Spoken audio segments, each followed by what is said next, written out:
Hello बच्चों, स्वागत है आपका फिर से एक बार फिजिक्स विजडम एकेडमी में। लास्ट टाइम हमने केवीएस पीजीटी फिजिक्स के क्वेश्चन नंबर 80 टू 91 तक डिस्कस किए थे। आज हम उसके आगे जो है डिस्कस करने वाले हैं, यानी कि क्वेश्चन नंबर 92 से हम स्टार्टिंग करेंगे। आइए हम आगे चलते हैं।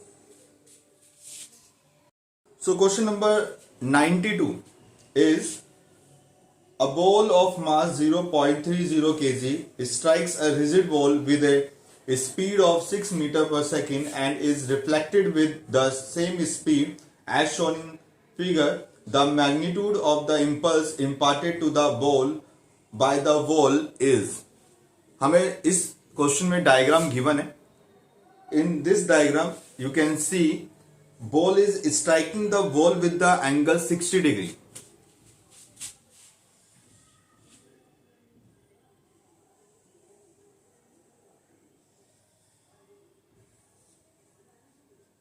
ये है इसका डायग्राम। ये जो एंगल है 60 डिग्री है और जो बॉल हमारी स्ट्राइक कर रही है, this ball is striking with the speed u equal to 6 metre per second. तो जैसा कि क्वेश्चन में गिवन है आपका कि जो u है वो 6 मीटर पर सेकेंड है एंड जो एंगल है वो 60 डिग्री है। इंपल्स हमें निकालना है। What is impulse? Impulse is given by change in momentum. Change in momentum. ठीक है, ये सेम एनसीईआरटी का क्वेश्चन है। एनसीईआरटी में ये क्वेश्चन वहां पे एंगल अलग लेके करवा रखा है।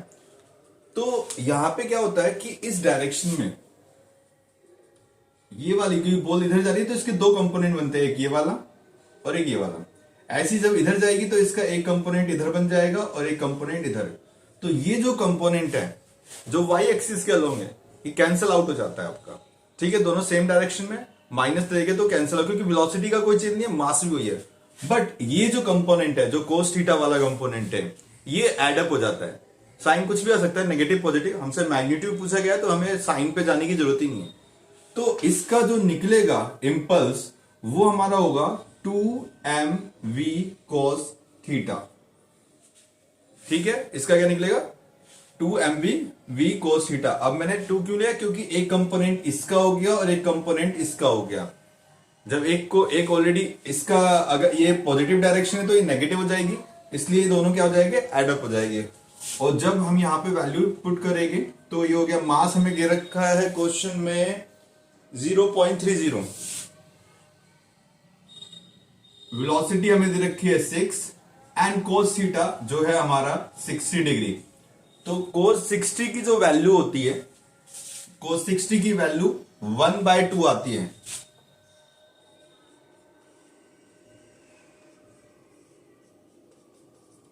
तो ये कैंसल, यहां से हम इसको मल्टीप्लाई करेंगे तो फाइनली जो हमें आंसर मिलेगा वो होगा आपका 1.8 न्यूटन सेकेंड। तो कोई मैच कर रहा है? Yes, option number 3। Option number 3 जो है 1.8 newton metre, sorry newton second. ठीक है, ऑप्शन नंबर 3 जो है इस क्वेश्चन का राइट आंसर है। Now come to next question, question number 93। 4 boxes A, B, C and D lie on a smooth horizontal surface and are connected by light string as shown in figure. A force of 44 Newton is applied horizontally on the box D as shown in figure. Figure आपके screen पर visible होगी इस time. और यहां पर जो T1, T2, T3 है are the tension as marked. We have to find out the ratio T2 by T3। T2 by T3 का रेशियो हमें निकालना है and we have given option. First 1/5, second 2/5, third 3/5 and fourth 4/5. Okay, now we have to find out the T2 by T3 ratio. अब इस question में हमें क्या करना है? हमें फ्री बॉडी डायग्राम बनाना होता है। यहां पर आपको जो है इस तरह से मासेस दे रखे हैं and all the masses are connected with the string. We have given force 44 Newton. अब इसका जो मास है पहले वाले का हमें दे रखा है 5 kg. ये जो A है B, C एंड D और जो हमारा B है वो 3 kg, 2 kg and 1 kg. In question को सोल्व करने से पहले हमें एक्सेलरेशन निकालना होता है, तभी हम आगे टेंशन निकाल पाएंगे. तो यहां पर जो आपका एक्सेलरेशन है this will be equal to force divide by m1 plus m2 plus m3 plus m4. m1 m2 m3 m4 और यहां वाला टेंशन T3, ये आपको दे रखा है T2 और ये T1. अब जब हम निकालेंगे तो ये हो जाएगा 44 divide by 5 plus 3 plus 2 plus 1 which is equal to 11. Cancel, we get 4 metre per second square. So acceleration will be 4 metre per second square. अब हम फ्री बॉडी डायग्राम अगर इसका बनाएं, देखिए मैं डी को ले रहा हूं, इस तरफ इस पर फोर्स लग रहा है 44 न्यूटन का और इस तरफ जो है आपका टेंशन लग रहा है T3 और जो एक्सेलरेशन है उसकी डायरेक्शन इस तरफ है, ये एक्सेलरेशन की डायरेक्शन है. ओके, सो इसकी जो इक्वेशन बनेगी ये हो गया आपका ma is equal to 44 minus T3. ऐसा इसलिए आता है कि जिस तरफ एक्सेलरेशन होता है नेट फोर्स उधर ही ज्यादा होता है. तो इस बॉडी पर नेट फोर्स इतना लग रहा है, ये आपका एक्सटर्नल फोर्स जो लग रहा है और ये T3. इसके बाद यहां पर वैल्यू पुट करेंगे तो m1 की वैल्यू 1 है तो ये A हो गया 44 और A की वैल्यू आपको गिवन है 4 minus T3. So T3 will be equal to 44 minus 4 which is equal to 40 newton. तो T3 आ गया आपका 40 न्यूटन. अब अगर हम बात करें C की, तो C पर इस तरफ लग रहा है T3, इस साइड लग रहा है T2. ओके, अब सेम यहां भी हमारा एक्सेलरेशन सेम डायरेक्शन में, जिसमें पहले में जो 3 डायरेक्शन वो इसमें रहेगी. तो इसमें इक्वेशन आपकी बनेगी ma T3, यहां पे हम m4 ले सकते हो, यहां पे m3. तो ये हो गया T3 माइनस T2. ये हो जाएगा आपका 2 इंटू 4 और यहां पर आपका आ जाएगा 44 minus T2. So T2 is equal to 40 minus 8 equal to 32 newton. और जब हम रेशो निकालेंगे T2, I think T2 bye T3, तो ये हमें मिल जाएगा 32 डिवाइड बाय 40, 8 से कैंसिल आउट हुआ तो 4 बाय 5. तो right answer is option number 4. Okay, come to the next question. Question number 94. A box of mass 0.80 kg is pressed against a wall by a force of 20 Newton as shown in figure. The magnitude of net force exerted by the wall on the box is close to. यहाँ पे हमें बताना है कि अगर एक box को हम जो है प्रेस कर रहे हैं with a force 20 Newton and जो मास है बॉक्स का वो 0.80 kg है, तो net force exerted by the wall कितना लग रहा होगा वो हमें फाइंड आउट करना है. ठीक है, तो इसमें आप जो इसका आंसर है वो है ऑप्शन नंबर 4. आपकी स्क्रीन पर क्वेश्चन विजुअल हो रहा होगा, क्योंकि जब हम इसमें mg फोर्स निकालेंगे तो mg फोर्स आपका जो है 20 न्यूटन आएगा, बट एक जो फोर्स है वो आपका जो लग रहा है एक डायरेक्शन में, और इसका जो mg फोर्स है इसका जो रिजल्टेंट लेंगे तो रिजल्टेंट ऑब्वियसली 20 से ज्यादा आएगा. ठीक है, तो यहां पर जो है ऑप्शन नंबर 4 जो है वो 21.5 न्यूटन है. इसको सोल्व करने की जरूरत नहीं है, लॉजिकल ही करेक्ट हो गया आपका. पेपर में आपको ध्यान रखना है कि किस क्वेश्चन को सोल्व करना है, किसको सोल्व करने की जरूरत नहीं है. Okay, now come to the next question. Question number 95. A boy lift a ball of 250 gram vertically by a distance of 1.5 meter. What is the amount of work done by the boy? यानी कि एक लड़का है जो 250 ग्राम vertically, एक ball है 250 ग्राम, उसको vertically लेके जा रहा है ए डिस्टेंस 1.5 मीटर. तो कितना वर्क डन वो करेगा? यहाँ पे वर्क डन बाय बॉय पूछा गया है. तो अगर वो बॉय ऊपर लेके जा रहा है, लिफ्ट करके लेके जा रहा है, तो जिस डायरेक्शन में वो मूव कर रहा है उसी डायरेक्शन में मास भी मूव कर रहा है. दोनों की डायरेक्शन सेम है, इसलिए जो वर्क डन होगा वो पॉजिटिव होगा. बट इसी क्वेश्चन में अगर वर्क डन बाय आपका ग्रेविटी पूछा जाता तब वो नेगेटिव आ जाता है. तो यहाँ पे नेगेटिव साइन आ रहा है किसी में, जिसमें नेगेटिव आ रहा है वो आपका हट गया, जीरो वाला ऑप्शन भी हट गया है. तो ऑप्शन क्या थे इसमें? ऑप्शन हमें गिवन है, फर्स्ट है 0, सेकंड है प्लस 3.75 मीटर, थर्ड है आपका 0.38 न्यूटन मीटर आएगा यहाँ पे, एंड फोर्थ है आपका -3.75 न्यूटन मीटर. ओके, तो बहुत सिंपल है. Work done is equal to mgh. m की वैल्यू आपको क्वेश्चन में गिवन है 250 ग्राम है, तो इसको आप केजी में कन्वर्ट करोगे.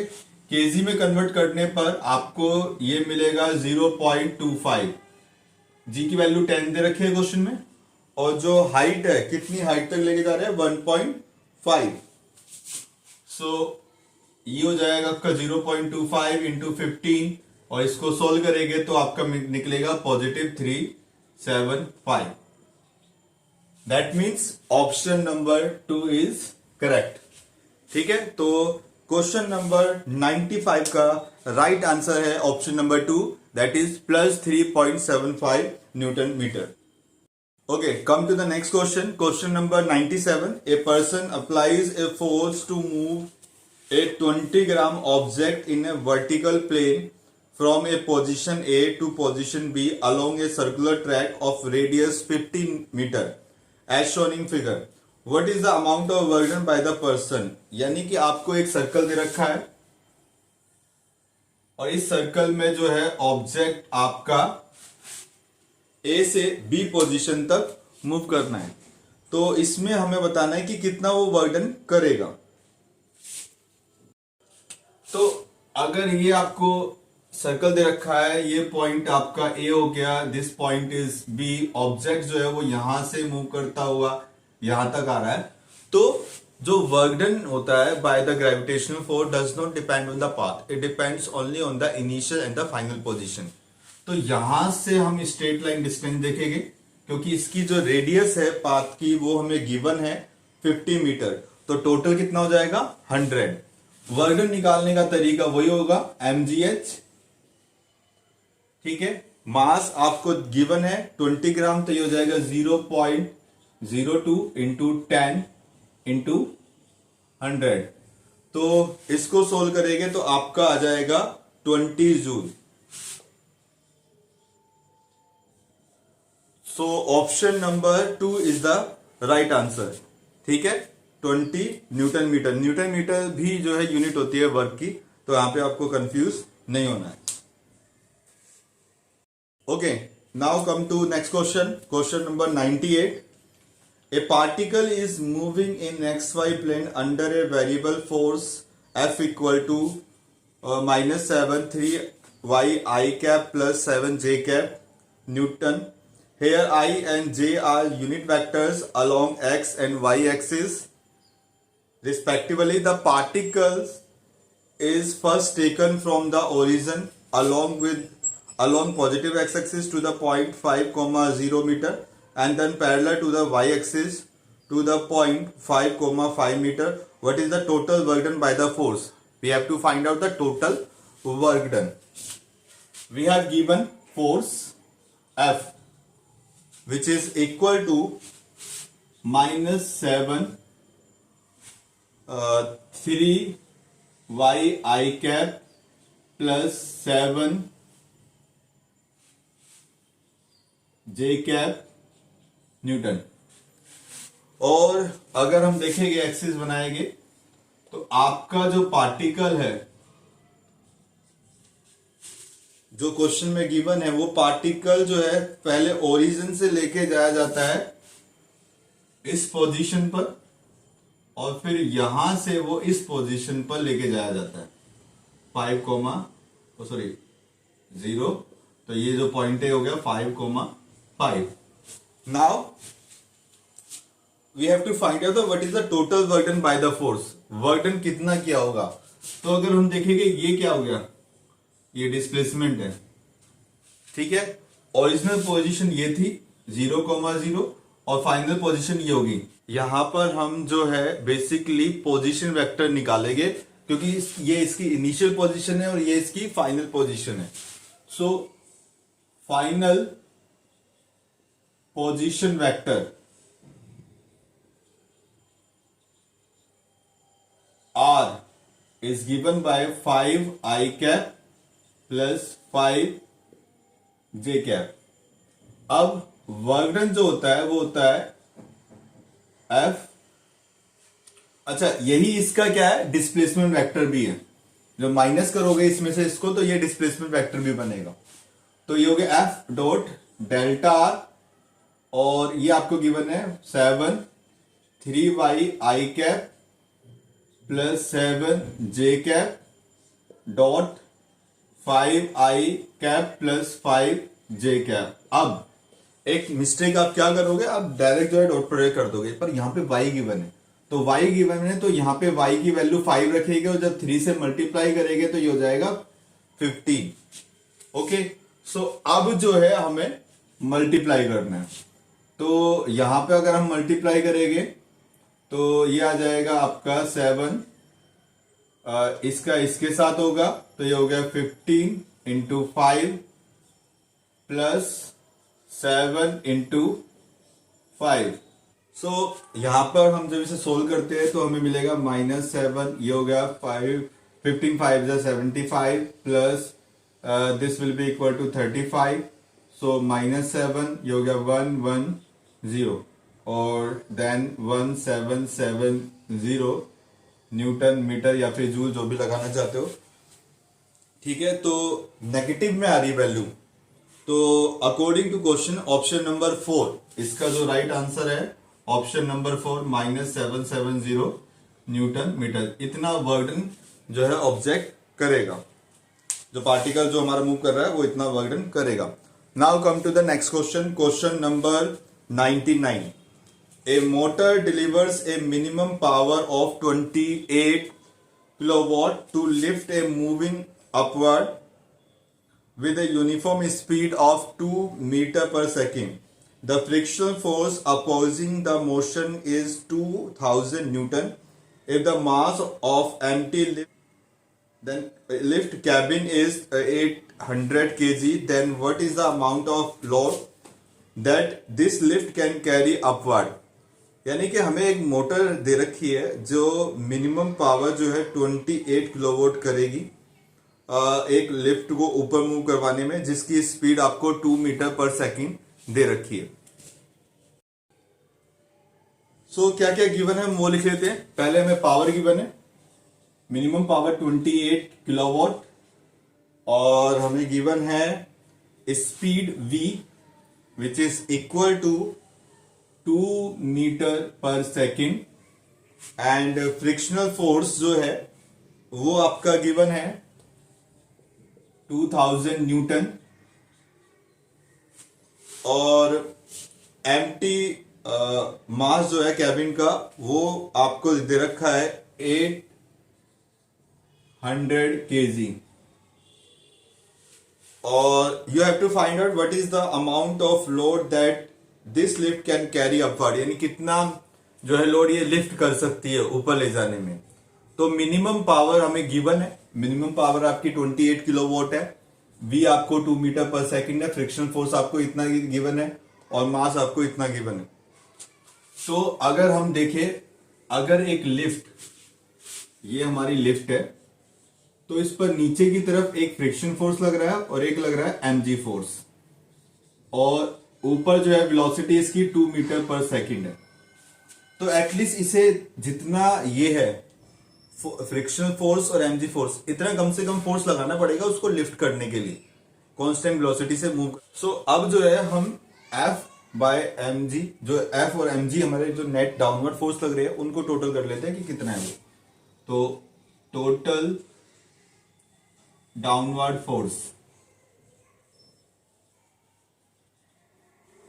This will be equal to small f plus mg, और यहां पर जो स्मॉल f है वो है आपका 2000 प्लस मास 1800, तो आपका कैबिन का मास हो गया, प्लस में जो लिफ्ट का हो जाएगा वो, मतलब किसी ने जो पैसेंजर है उनका अपना जो मास होगा वो m हो जाएगा जी। और ये आपका फोर्स आ गया। Now we have to use the formula of power. Power कई तरीके की हो सकती है, electrical power, mechanical power, power of a lens. यहाँ पे हमें कौन सा यूज करना है, क्योंकि यहाँ पे वेलोसिटी दे रखी है और लिफ्ट दे रखी है, तो मैकेनिकल पावर का फॉर्मूला यूज करेंगे। बट मैकेनिकल पावर भी दो तरह की होती है, work done divide by time, और एक होता है फोर्स इनटू वेलोसिटी। बट यहाँ पे वेलोसिटी गिवन है, टाइम गिवन नहीं है कहीं भी, तो हम जो है फोर्स इनटू वेलोसिटी वाला जो फॉर्मूला है वो यूज करेंगे। That is power is equal to F into v, और पावर जो है वो 28 किलोवाट आपको दे रखी है, और ये हो जाएगा 2000 प्लस 8 प्लस m इंटू जी, और देन 2, वेलोसिटी 2 दे रखी है, ये कैंसिल हो जाएगा। ये हो गया 14 kV, तो इसको कन्वर्ट कर लेते हैं, तो 14,000 आ गए।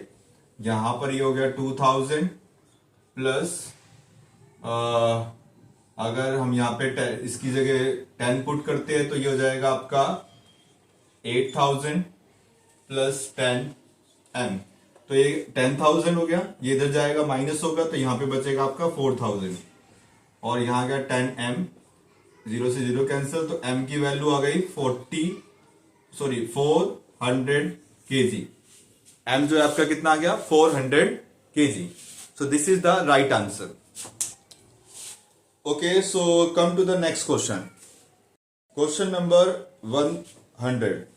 A ball of mass 200 gram is at rest at t equal to 0. An external force F varying with time as shown in figure is applied on ball. The speed of the ball at t equal to 0.2 second, first part में, second में 0.4 second, third में 0.6 second, are V1, V2, V3 respectively. Question में आपको visible हो रहा होगा, थोड़ा lengthy question है। V2 बाय V1 और V3 बाय V2 का रेशियो हमें फाइंड आउट करना है। डायग्राम आपको गिवन है, अगर हम डायग्राम के अकॉर्डिंग देखें तो ये फोर्स इनटू टाइम का आपका डायग्राम दे रखा है, और यहां पर जो है जो फोर्स है वो न्यूटन में है, टाइम सेकंड में है। और अगर हम जो है देखें तो यहां पर कई पॉइंट है जहां पर वेलोसिटी फोर्स की वैल्यू चेंज हो रही है। अगर इसको हम ड्रॉ करें, अब देखिए इसमें जो है आपको बेसिकली फोर्स इनटू टाइम दे रखा है, तो इसका मतलब, और आपको इस पॉइंट पर वेलोसिटी है V1 और यहां पर वेलोसिटी V2 दे रखी है, और यहां पर इसकी वेलोसिटी हो जाती है V3, यानी टाइम के अकॉर्डिंग रखिए। 0.26 पर जो वेलोसिटी वैल्यू है वो V1 है, 0.4 सेकंड पर V2 है, और 6 सेकंड पर V3 है। तो एरिया अंडर द कर्व हमें क्या बताता है, area under the curve in FT graph gives the value of impulse और चेंज इन मोमेंटम, ठीक है। और इंपल्स अगर हमें निकालना है तो इंपल्स डायग्राम से निकल जाएगा, बट क्या हासिल होगा इससे, हमें एक इक्वेशन मिलेगी, ठीक है। तो हम जो है बेसिकली एरिया निकाल लेते हैं, और एरिया निकाल के जो है पहले इंपल्स निकाल लेते हैं और उसको इक्वेट कर देते हैं चेंज इन मोमेंटम। बिकॉज देखो ये थोड़ा ट्रिकी क्वेश्चन है, इसमें सबसे ज्यादा टाइम लगता है इन क्वेश्चंस में। Impulse is equal to change in momentum, ठीक है। अब चेंज इन मोमेंटम है तो यहां पे हम क्या करेंगे, रेशो ले लेते हैं V1 और V2 का, यानी कि एक ये वाला एरिया हो गया और एक ये एरिया हो गया। तो अगर हम यहाँ पे यूज करेंगे तो इम्पल्स से एरिया निकालेंगे तो 1/2, ध्यान से देखना बच्चों।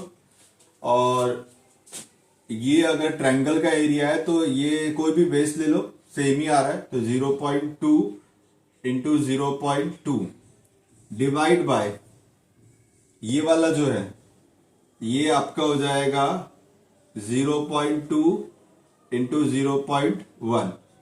अब यहां से यहां पर वेलोसिटी का जो चेंज आया वो आया आपका चेंज इन मोमेंटम जो निकालेंगे v1 माइनस 0, और इसके लिए जो आया वो था आपका m v2 माइनस v1। ठीक है। सो एक्चुअली में यहां पर अगर इस पॉइंट पर देखोगे तो इसकी वेलोसिटी v1 है, इसके बाद और जो है फिर आपका कैंसिल हो गया m से m, यहां से ही गया तो 0.1, तो ये पूरा कैंसिल 1 आ जाएगा। तो इक्वेशन जो बचेगी हमारे पास वो होगी v1 divide by v2 minus v1 equal to 1। ठीक है। अब इसको हम आगे सोल्व करते हैं, तो सोल्व करने पर हमें मिलेगा v1 v2 माइनस v1, इधर आएगा तो 2v1 v2, सो v2 बाय v1 जो है आपका मिल गया 1। ठीक है। तो सॉरी 1 नहीं 2, ठीक है। v2 बाय v1 हमें मिल गया 2। अब जो है हमें ऑप्शन नंबर 2 और 3 को देखें तो वो मैच कर रहा है। अब v3 बाय v2 निकालना, तो सेम इसी तरह से ही हम कंसेप्ट का यूज करेंगे। ये वाला एरिया और एक ये, इसको अब डिवाइड करेंगे, और इसको जब हम डिवाइड करते हैं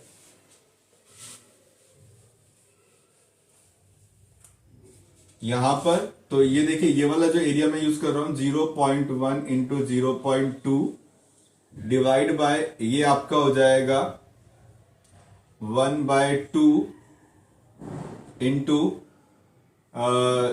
डिफरेंस जो है वो 0.2, और ये माइनस में आ जाएगा 0.2। ठीक है, क्योंकि नेगेटिव हो रहा है, यहां पे क्या हो रहा है, इंपल्स नेगेटिव मिल रहा है हमें।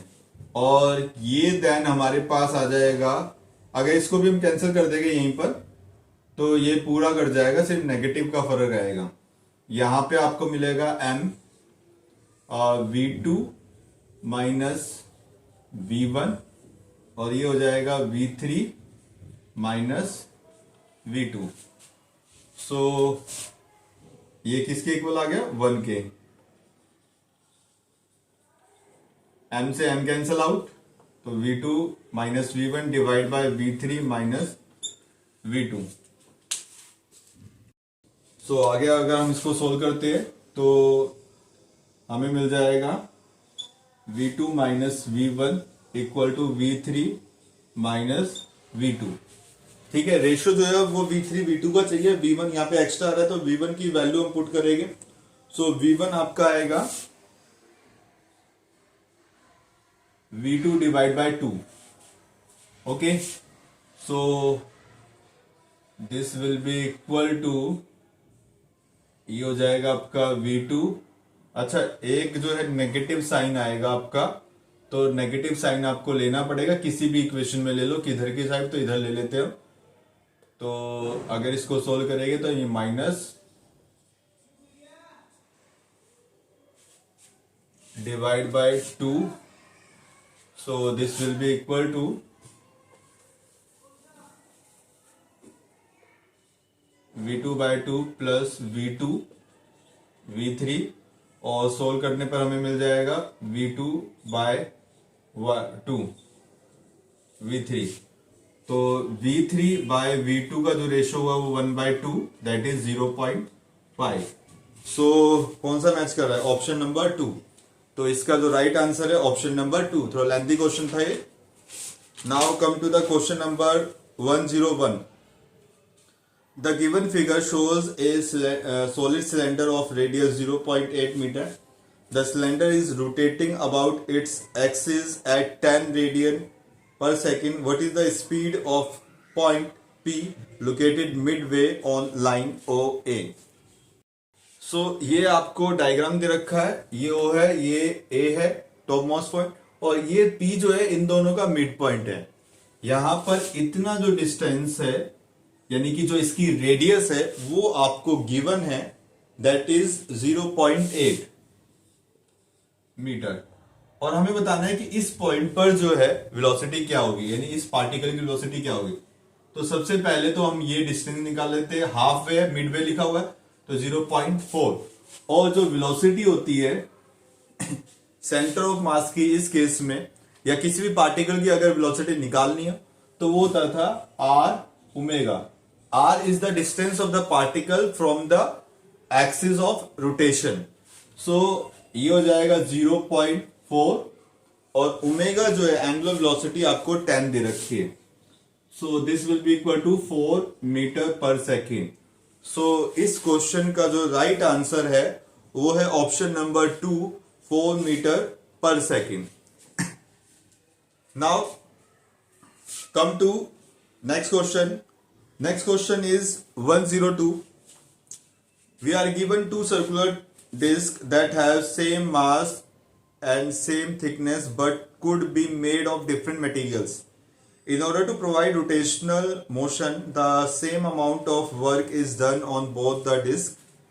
It is seen that one of them moves slowly as compared to the other. Which one of the following statement is true in this context? हमें जो है दो सर्कुलर डिस्क दे रखी है। उन दोनों सर्कुलर डिस्क का जो मास है वो सेम है, उनकी थिकनेस सेम है, बट वो अलग अलग मटेरियल से बनी है। Okay, so in order to provide rotational motion, अगर हम रोटेशनल मोशन प्रोवाइड करवाते हैं, the same amount of work is done on the both disc, हम दोनों पर जो है same amount of work done करते हैं। ठीक है, it is seen that one of them moves slowly as compared to other, एक जो है slowly move कर रही है और एक fast. Which one of the following statement is true? इसमें से कौन सी statement true है? First, the one that moves faster is made from more dense material. The one that moves slower is made from more dense material. The disc that moves faster has more amount of inertia. And fourth, both the discs have the same moment of inertia. One जो है इसका सही है, the one that moves faster is made from more dense material. जो जितने ज्यादा dense material से बनी होगी वो उतनी ज्यादा फास्ट मूव करेगी। तो आज की क्लास में हम इतना ही है, 102 तक डिस्कस किया है हमने क्वेश्चन को, और इसके बाद वाले जो है वो नेक्स्ट पार्ट में हम करेंगे। Thank you so much. अगर वीडियो पसंद आ रहा है तो इसको लाइक और सब्सक्राइब और शेयर कर दो। Thank you.